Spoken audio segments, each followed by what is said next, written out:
Hello and welcome to Miss Z's Art Corner. Today we are going to be going over the chain stitch, otherwise named the foundation stitch because it's our foundation layer for all of our projects in crochet. So I hope you enjoy the video. Hello! So to start off our foundation chain, or our chain stitch, we're going to make our slip knot like we did before. Like I said before, it is the first thing we have to do. So we make our fish, and I like to do it in air at this point because I've done it so many times. Make a slip knot. We're going to put our hook inside of it. And we don't want it loose like this because if we tilt it, it's going to fall right off. So what we're going to do is we're going to tighten it. Oops. Ooh, wait. Okay. We're going to tighten it around the hook. Now we do not want it super tight. We want it so that we can move it around with ease, but it won't fall off when we do this. So remember, not too tight, not too loose. Go with Goldilocks rule. So, how I like to hold the yarn is underneath my middle and ring finger and above my pinky and my index. Other people hold it other ways, but since this is the way I know, this is the way I'm going to teach it. So now that I've got my yarn, which is connected to the ball, on my fingers just like this, I'm going to take my middle and thumb. We're going to pinch the very bottom of the slip knot. So there's our knot for the slip knot. We're going to pinch that. So if we're doing this right, I should be able to let go of the hook with the right hand and not have any issues whatsoever.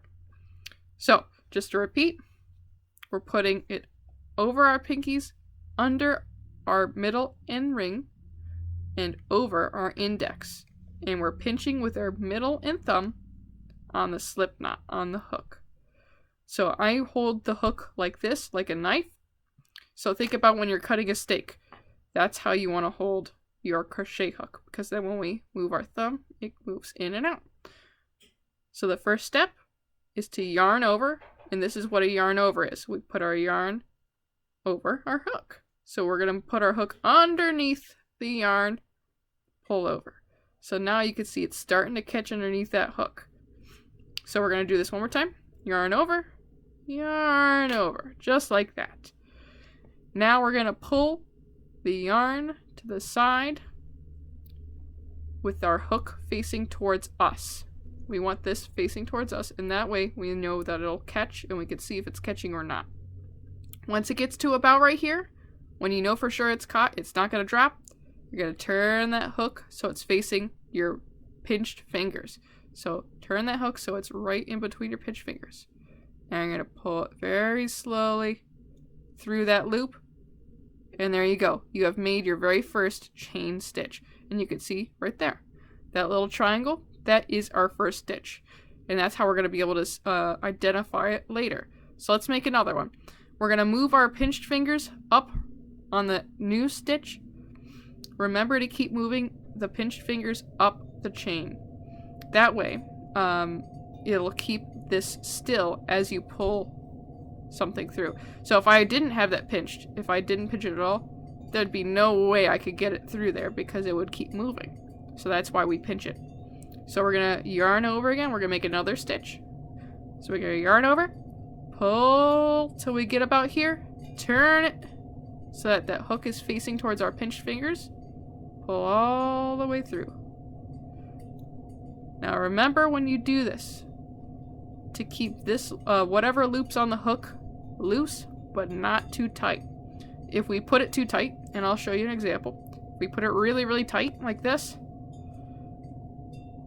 I have a really hard time getting it through. And it'll look different than these other stitches. You see how these first two look nice and relaxed and uniform? They look the same. Whereas the top one now looks way too small. And if you're upset with how any of these stitches look, what you could do is you could take your hook out completely, pull slowly until you get to where it looks good, and then try again. That is my favorite part about crochet. So if you make a mistake, you could just pull on the string and it'll all disappear until you're happy with it. So that's yarn over, pull, turn under, pull through. yarn over, pull, turn, pull through. And now we can count our stitches. So each one of these triangles is a stitch. So 1, 2, 3, 4, 5. So that's how you make chain stitches. See you in the next video.